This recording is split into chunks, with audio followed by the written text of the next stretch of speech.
Alejandro. Sí, ahora sí le escucho. Ahora sí. Nada, buenas tardes. Buenas tardes. Le agradecemos que poder hablar con usted unos momentos breves. Queríamos comentar con usted no solo su última estancia en Corea y la situación de tensión que se está viviendo, sino también, bueno, algunos puntos clave sobre la crisis que vivimos en Occidente del capitalismo y cómo una propuesta socialista o por parte de un gobierno socialista podría abordar estos problemas, si le parece. Sí, perfecto. Muy bien. A su regreso de Corea, ¿cómo está ahora mismo la situación? Hace más o menos un mes la situación de tensión era realmente noticia todos los días. Hoy quizá ha perdido relevancia. ¿Cómo están las cosas actualmente? Bien, se ha relajado la situación, pero porque han acabado las maniobras militares que llevaban efectuando los Estados Unidos. Uh-huh. El problema es que empiezan unas nuevas justo ahora la semana que viene, que van a durar una semana más, una prueba con submarinos nucleares. Así que volverá la tensión durante ese periodo. Uh-huh. En verdad no es que se haya acabado la situación, o sea, mientras existan maniobras militares norteamericanas en la frontera, seguirá habiendo posibilidad de guerra. Así que depende todo de la actuación de Corea del Sur y sobre todo de Estados Unidos.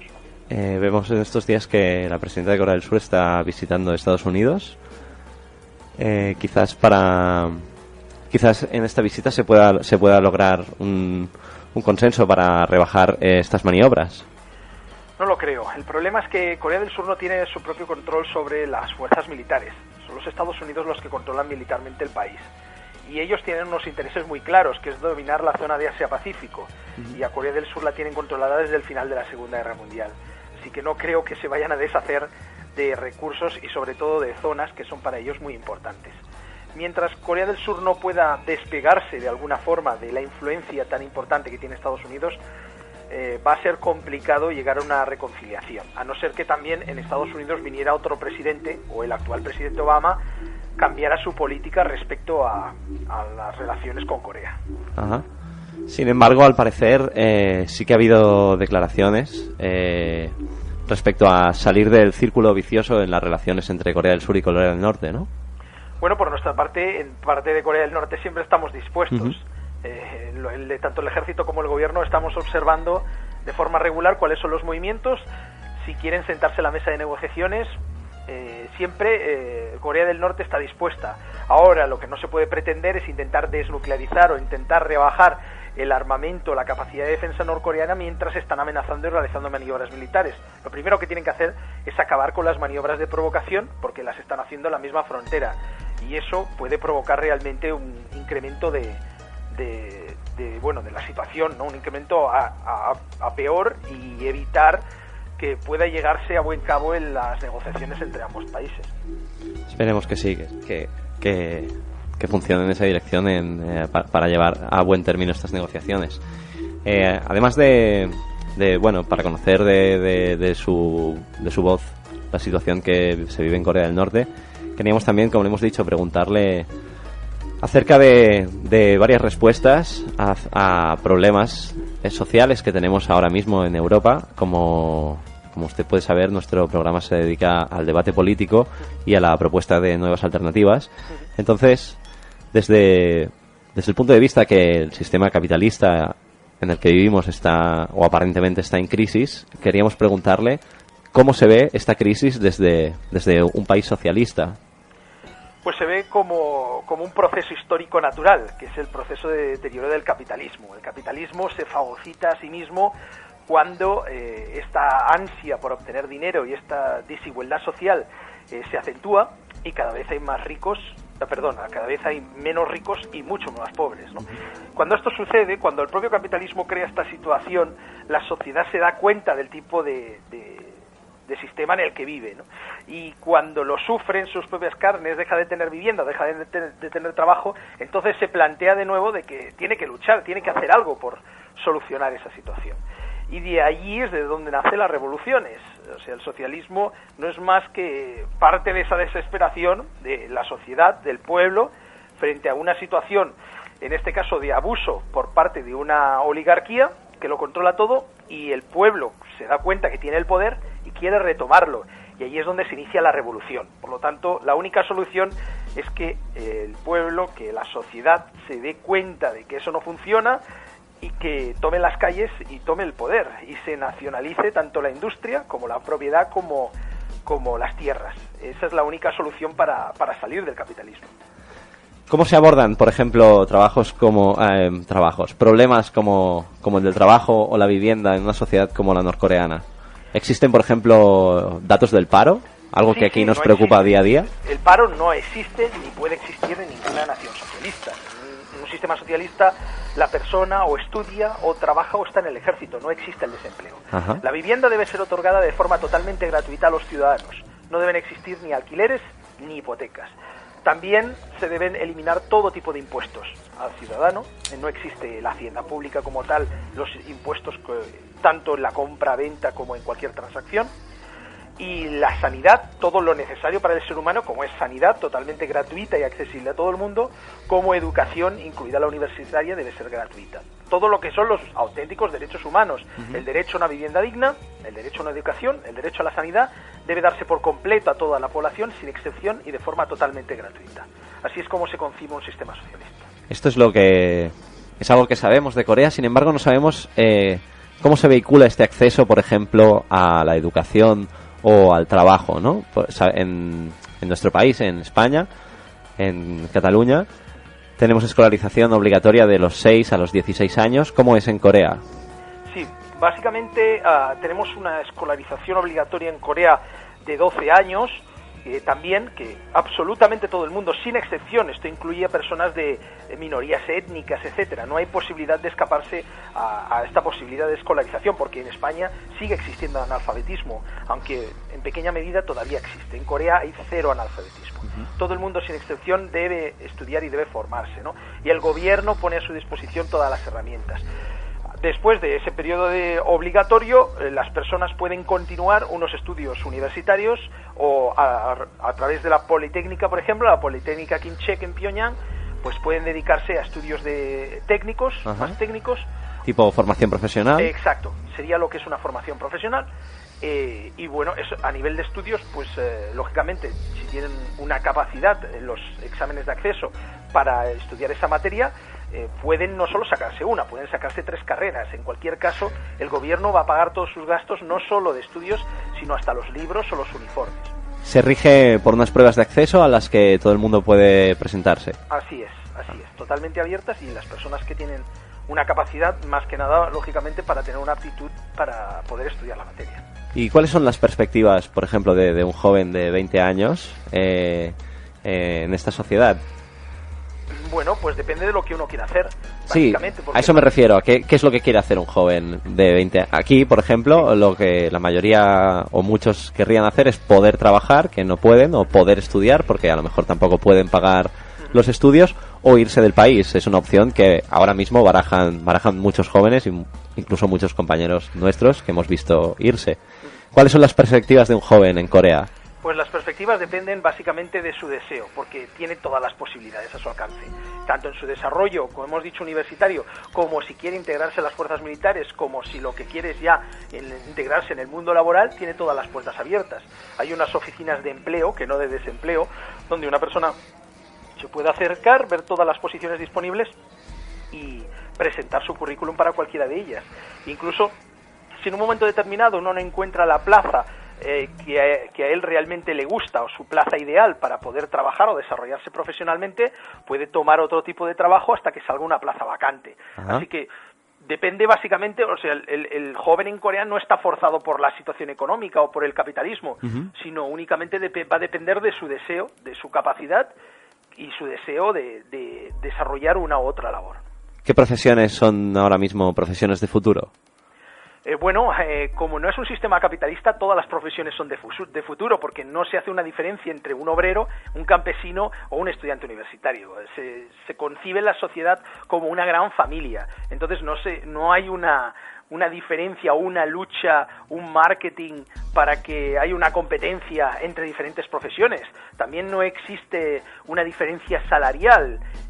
La horquilla salarial, si pongamos que el mínimo fueran 1.000 euros, el máximo son 2.000. No existen ni salarios precarios ni salarios multimillonarios. Por lo tanto, no existe ese tipo de concepción de trabajo de futuro, porque no hay una competencia empresarial como tal. Todo el mundo trabaja para el país y trabaja con el mismo objetivo de crear una nación basada en el socialismo y en la igualdad. Esta horquilla salarial es para toda la sociedad, incluso para cargos con responsabilidad.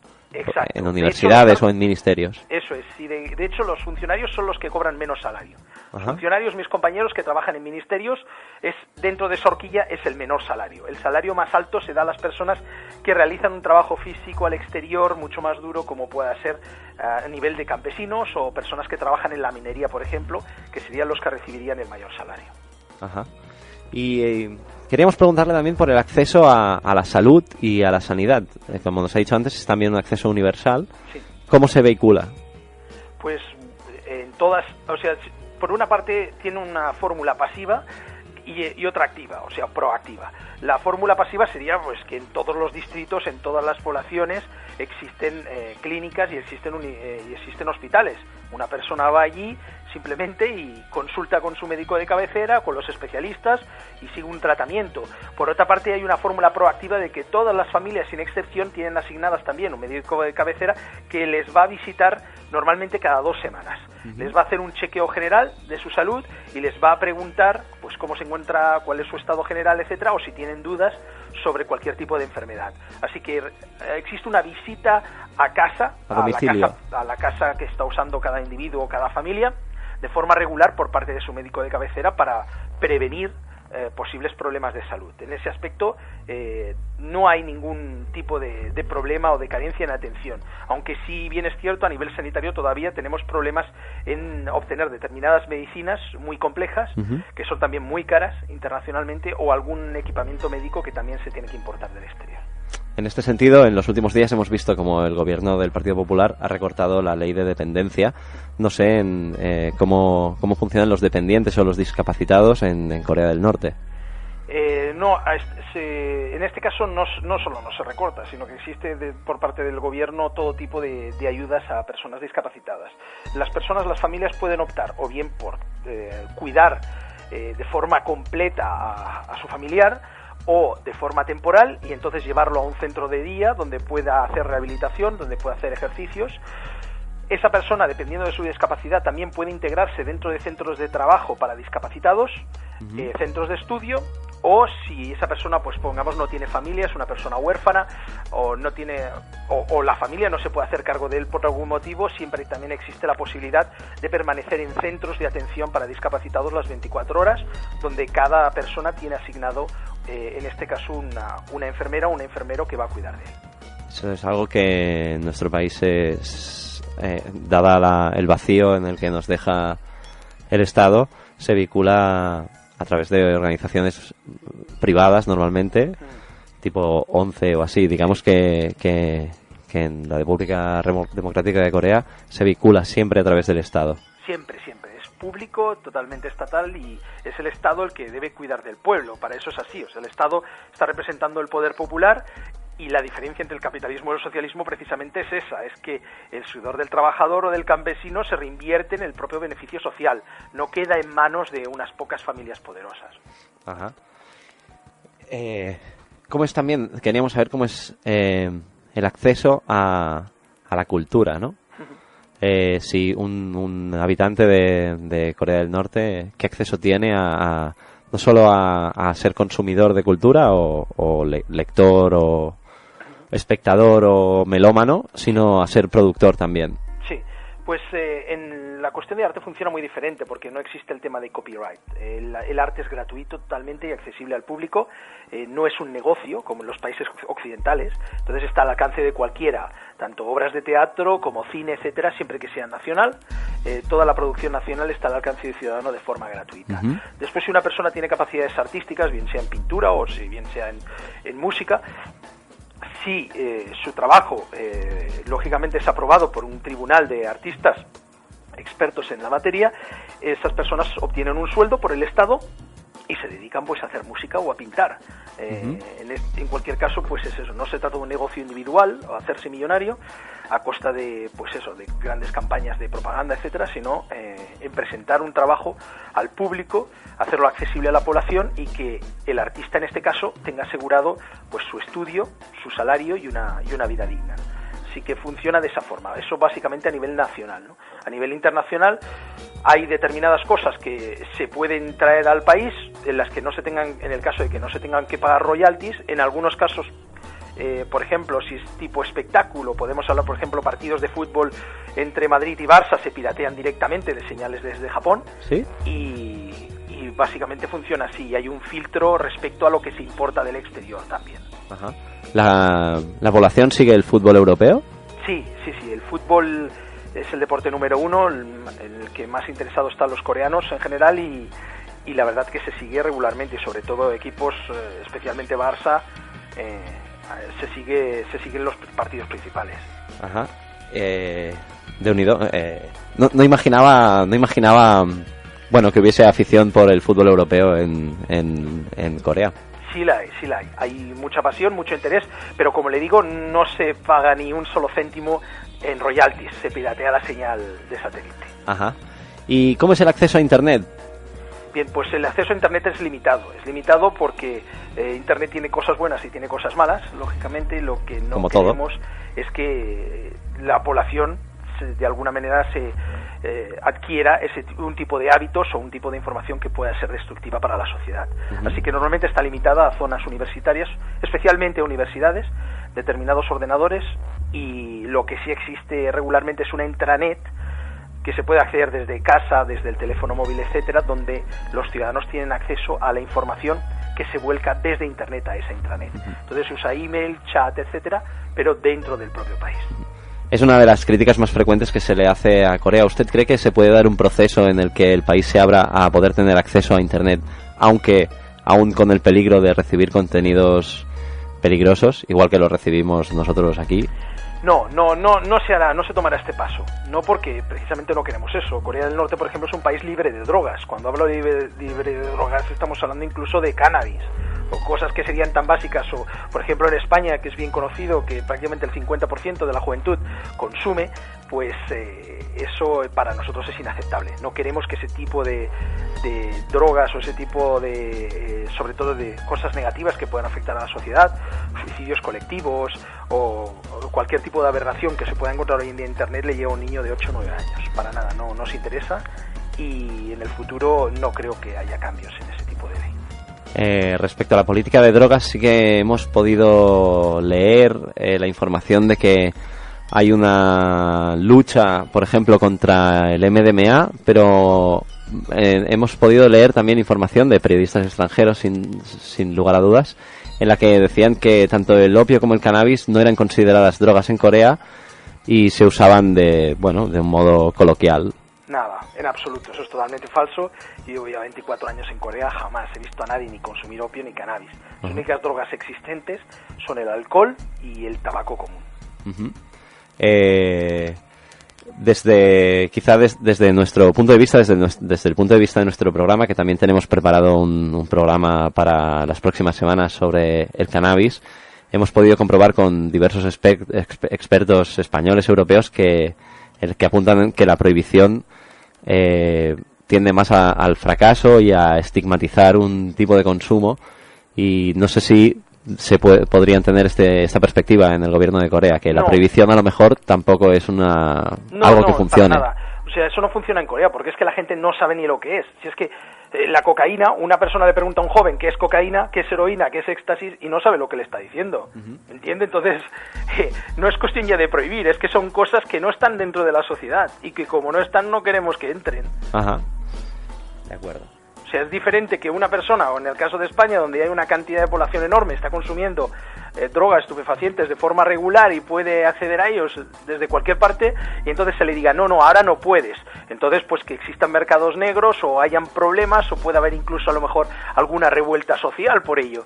Pero claro, una sociedad en la que ya ni se conoce ese tipo de producto, ¿qué tipo de influencia puede tener? Sí, no existe en la tradición de la cultura del país ningún tipo de consumo de esas sustancias. No, Lógicamente, en la época feudal, cuando sobre todo había mucha influencia de China, sí llegó a entrar el opio por parte de China, pero nunca un consumo generalizado, ¿no? Y eso fue erradicado ya durante la Revolución. Uh-huh. Queríamos también preguntarle acerca de cómo funciona la organización política. Por ejemplo, aquí en la Constitución española tenemos al jefe del Estado, que es el rey, Juan Carlos I, ahora mismo. Sin embargo, su implicación en la tarea de gobierno es mínima. ¿Funciona esto de un modo parecido? No, la estructura de gobierno y de política es muy diferente. En Corea del Norte primero hay una asamblea, la Asamblea Popular Suprema, la más importante, que tiene ahora mismo 687 diputados, que representan a los 3 partidos principales del país, que es el Partido del Trabajo de Corea, el Partido Socialdemócrata y el Partido Chondoísta. Y también hay algunos diputados que son independientes.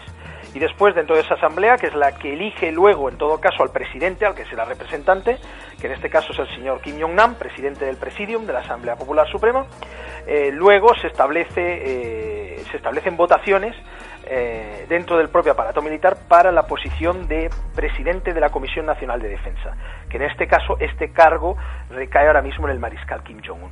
Si tenemos el presidente de la Asamblea, que es de facto presidente del país, señor Kim Jong-nam, luego la Comisión Nacional de Defensa, que es la que se encarga de los temas militares, y luego, por ejemplo, en el Partido del Trabajo de Corea, pues lógicamente hay una Secretaría General, y esa posición la votan los miembros de dicho partido. Así que la figura o la forma ahora mismo de lo que se conoce como, en el caso de líder en Corea del Norte y de la que se habla, es una posición, en primer lugar, refrendada por la Asamblea Popular Suprema, que es votada cada 5 años por todos los ciudadanos, y en cualquier caso no es una figura que se encarga la máxima autoridad en los temas militares principalmente. Uh-huh.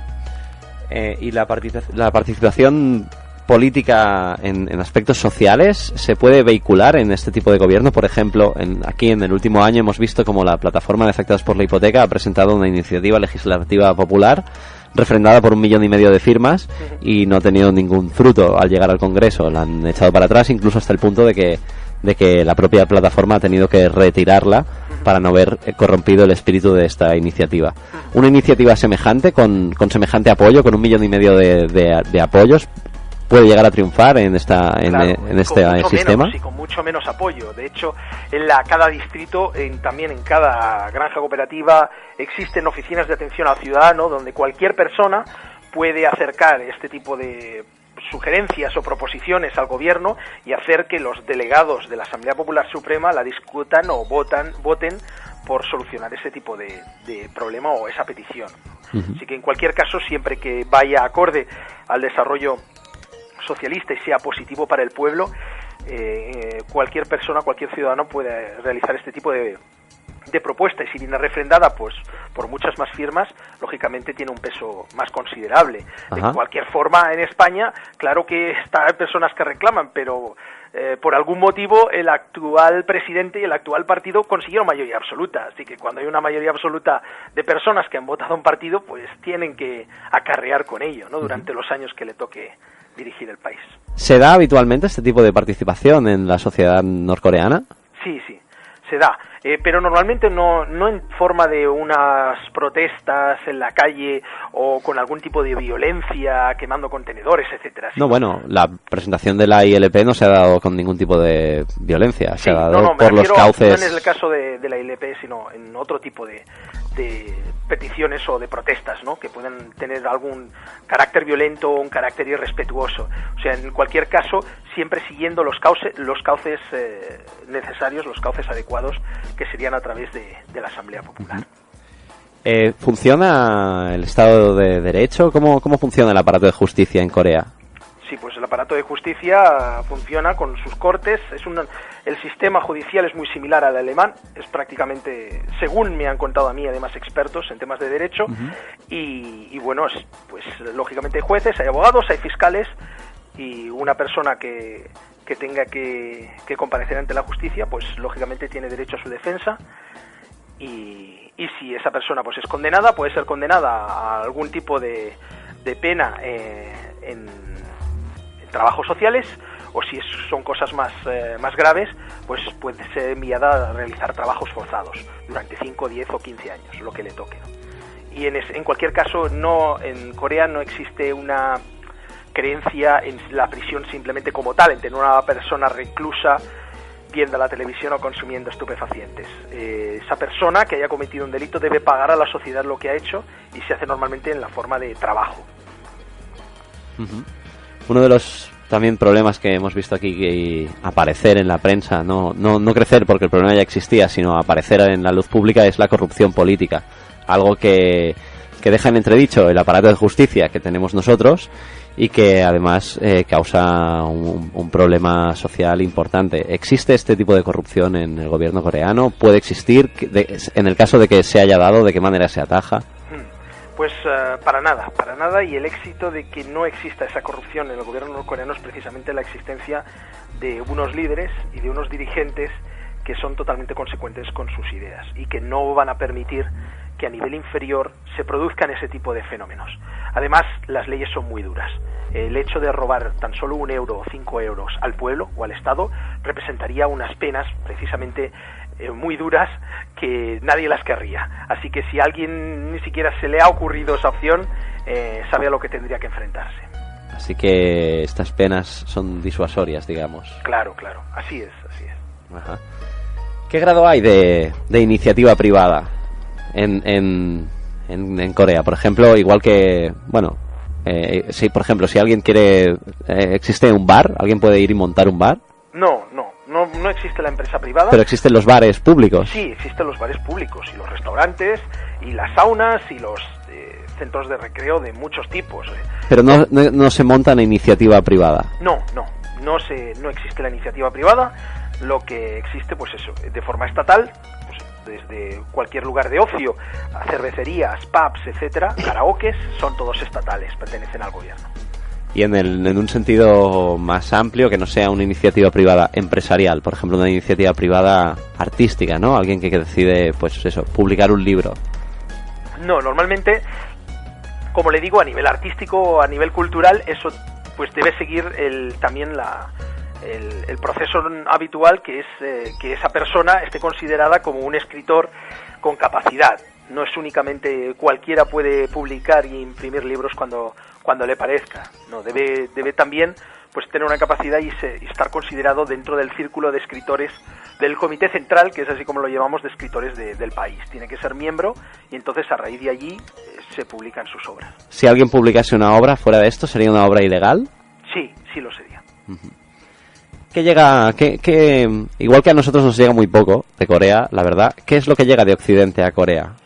Pues llega lo que no pueda destruir a la sociedad, cualquier tema relacionado pues con historia, con la cultura tradicional de países extranjeros, con ciencia, tecnología, ingeniería, etcétera. O sea, en general, aquel conocimiento que no va a dañar la creación de una sociedad basada en la igualdad y en la armonía. Y la sociedad coreana, que los ciudadanos de a pie, ¿qué es lo que valoran de Occidente? ¿Qué les parece bien, digamos? Bueno, tampoco conocen directamente, ¿no?, demasiado Occidente. En cualquier caso, les parece interesante pues aprender, pues eso, de su historia y sobre todo de los desarrollos tecnológicos que se puedan producir. Hay realmente una gran pasión por la tecnología en Corea del Norte y se está muy atento a los avances que también en el campo de la medicina, por ejemplo, o en el campo deportivo, que se puedan producir en el exterior. O sea, más a nivel académico el interés general que a nivel cultural o artístico. Uh-huh. Y hemos oído, por ejemplo, en una entrevista en la que usted decía que valoraba como propio del capitalismo la emprendeduría, que era algo que usted valoraba y que a lo mejor echaba en falta en la sociedad norcoreana. ¿Podría hablarnos un poco de esto? Sí, básicamente lo que se produce es que cuando en una sociedad lo tienes todo cubierto, el gobierno te lo está proporcionando todo de forma gratuita, puede ocurrir, y creo que ocurre en el ser humano, que esas ganas de emprender o esas ideas originales pues se queden adormecidas, ¿no? Y que la persona un poco se acomode a la situación de vivir en un Estado socialista y deje de crear o de fomentar nuevas ideas para que el país progrese más rápido. Y eso es algo que pasa, que es intrínseco no solo, creo, a la sociedad coreana, sino al ser humano. Cuando una persona tiene las cosas aseguradas, puede llegar a acomodarse, y eso le impide progresar de forma más rápida que alguien que tiene ideas y que quiere sacarlas adelante y que pone su empeño en ello. ¿Qué podría darse para que esta emprendeduría se diera en la sociedad norcoreana sin que esto pusiera en peligro pues el ideario socialista o el modelo de sociedad?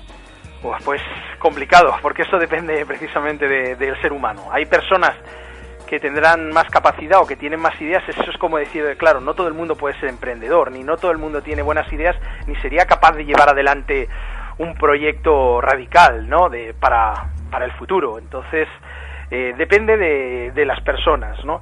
Lo que sí es que puede haber una formación, se puede implementar una formación a nivel de educativo para alimentar este tipo de iniciativa, ¿no? Que las personas se desarrollen mucho más a nivel personal, o que expresen sus ideas, sobre todo, o proyectos que puedan tener sin miedo a cometer errores. Porque lo que pasa en la sociedad coreana es que hay mucho temor siempre a cometer un error, y a veces una persona puede tener una buena idea, pero no se atreve incluso a comentarla por temor a que salga mal. Entonces creo que ese tema se podría mejorar, por lo menos a través de la educación. Ahora no todo el mundo, lógicamente, puede llevarlo a cabo ya por su propia personalidad. Si la emprendeduría es algo que podría aprender la sociedad coreana de Occidente, por último nos gustaría preguntarle qué puede aprender la sociedad occidental de la sociedad coreana, norcoreana. Yo creo que sobre todo el respeto y la unión. Lo que ha conseguido Corea y lo que conseguirá en el futuro, su fuerza principal y primordial para resistir al imperio norteamericano, para resistir al capitalismo, reside en la unión del pueblo. Si no existe una unión, una apuesta común de objetivos, si no existe una estructura, no es posible llevar adelante ningún cambio. Las cosas seguirán como están o peor. Así que creo que es lo que más falta hace aquí. Aquí parece que hay muchos partidos políticos y organizaciones que cuentan con 5 o 6 miembros activos únicamente, y a veces parece que esos mismos 5 miembros están peleados entre ellos. Hasta que no se renuncie al egoísmo o al protagonismo individual por un bien común, y hasta que no se acepte o no se entienda que tiene que existir una estructura y un liderazgo para poder llevar a cabo un cambio, no podrán haber cambios importantes estructurales dentro de la sociedad capitalista. Pues muchas gracias, señor Cao de Benós. Ha sido un placer poder hablar con usted, y sin duda le invitamos a que venga un día al estudio si tiene este tiempo para tener una conversación más larga. Muy bien, muchas gracias. En cuanto pueda, estoy ahora muy ocupado, pero imaginamos, cuando tenga posibilidad, espero en el futuro estar de nuevo con ustedes. Pues muchas gracias y hasta pronto. Gracias. Hasta pronto. A ver.